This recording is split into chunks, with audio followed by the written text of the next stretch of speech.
The whole place looks like a prehistoric Lego set, but Father Lazarus has conceived every nook and every cranny to have a specific religious use. Come. You've got your boots on. You better take them off. Yeah, I'm going to, yeah. You put yourself in humility. You bow your head. Okay. You should touch your forehead on the ground. As the morning wears on, I realize that I am face to face with a living embodiment of St. Anthony's view of the world. The kind of prayer which we live by in the desert is an interior dialogue. So when you come to see me here, and you see that I'm one person living here, you think, oh, this is a very peaceful place. This is not a peaceful place. No. This is like hell. This is like a fire. This is like a war, like a battleground.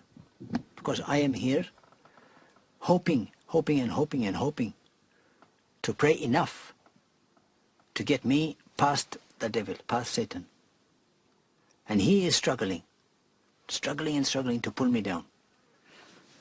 If you stay some time here, and if you try to pray to God with faith and with love, Satan will attack you. He will not allow you to pass without intimidation. I had another one like you came before, a German man, doctor. I said, okay, stay here, pray, and I'll come to see you after 2 or 3 days. How are you going? The next night he came running. He was shaking. He said, Father, I can't stay there. The man was in terror. The room was full of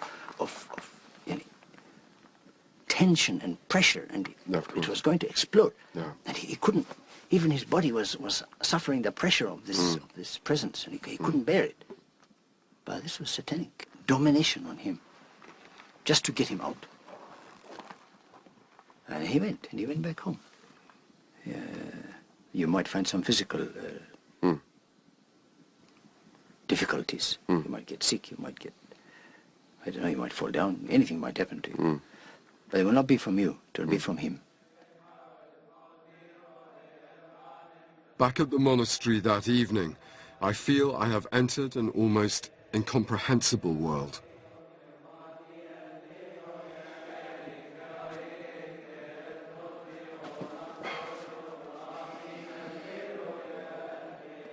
I can't sleep. After today's encounter, I'm beginning to have real misgivings about spending any time alone up there. After all, the bishop here won't let any of his younger monks into the caves.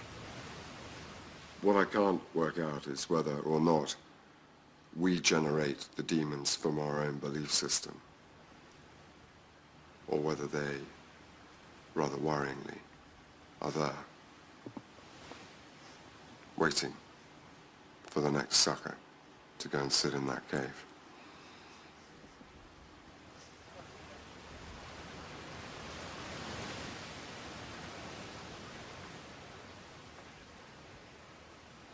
It's really freaked me out, actually.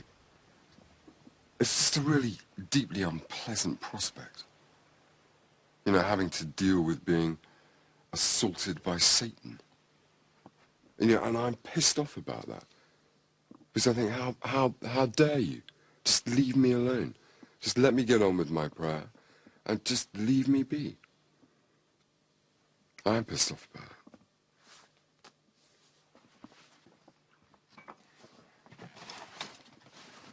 I struggle with this so much because I find it such a bleak view, I suppose, of being human, that we are programmed for sinful behavior. I certainly am. And that the only way to perfection is 6 offices of prayer a day, getting up at midnight. 1 hour of prayer, mindful of God, is worth more than a lifetime of beneficent service. In me, all mankind lives. So if I pray, all mankind prays. If I don't pray, all mankind turns from God.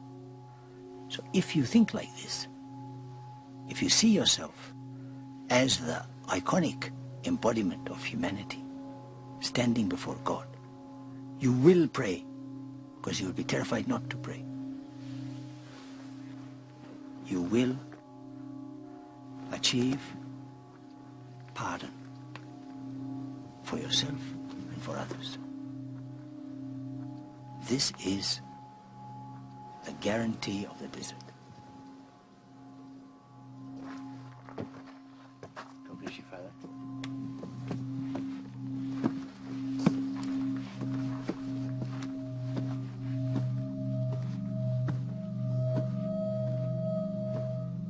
I'll see you around.